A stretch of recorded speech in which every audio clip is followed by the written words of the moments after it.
बचपन की आध्यात्मिक झलकियां। एक साधारण सा गांव अल्मोड़ापुर 1923 में। यहाँ एक बच्चा पैदा हुआ, नाम रखा गया सत्यनारायण। बचपन से ही सत्यनारायण को आध्यात्मिकता की तरफ झुकाव था। उनकी दादी माँ बहुत धार्मिक महिला थी।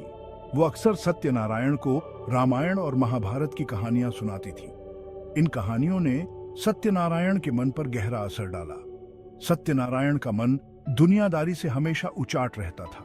उन्हें एकांत और ध्यान बहुत पसंद था। बचपन की ये घटनाएं बता रही थीं कि आगे चलकर ये बच्चा एक महान योगी बनेगा। गुरु की खोज और सन्यास की दीक्षा। जवान सत्यनारायण ने अपनी पढ़ाई पूरी की।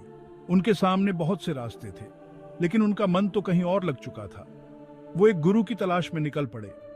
उनकी तलाश उन्हें ऋषिकेश ले गई। यहाँ उनकी मुलाकात स्वामी शिवानंद सरस्वती से हुई। स्वामी शिवानंद ने सत्यनारायण में एक अद्भुत काबिलियत देखी। उन्होंने सत्यनारायण को दीक्षा दी और उनका नाम रखा स्वामी सत्यानंद सरस्वती। ये उनके जीवन का एक बहुत बड़ा मोड़ था। ज्ञान की खोज, 12 वर्षों की तपस्या। स्वामी सत्यानंद ने अगले 12 साल अपने गुरु की सेवा में बिताए। वे कठिन तपस्या और साधना करते हुए योग और वेदांत का गहरा अध्ययन करते रहे।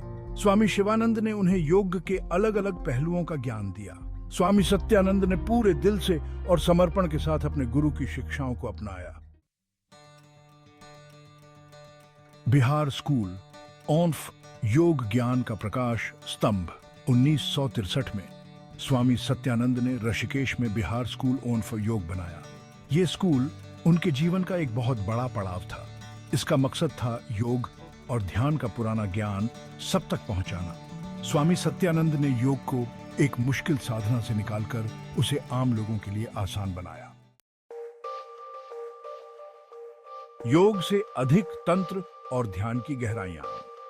स्वामी सत्यानंद सिर्फ एक योग गुरु नहीं थे, वे तंत्र और ध्यान के भी बहुत बड़े जानकार थे।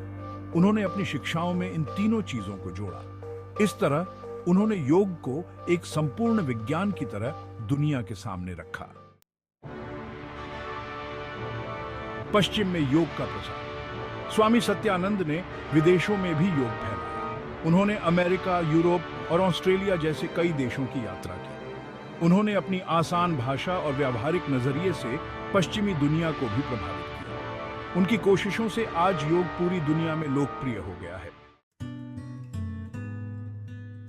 लेखन द्वारा ज्ञान का अमृतत्व। स्वामी सत्यानंद एक बहुत बड़े लेखक भी थे। उन्होंने योग, तंत्र, ध्यान और आध्यात्मिकता पर 80 से ज्यादा किताबें लिखी। उनकी किताबें आज भी लाखों लोगों के लिए राह दिखाने का काम करती हैं। आसन, प्राणायाम, मुद्राबंध उनकी सबसे मशहूर किताबों में से एक है।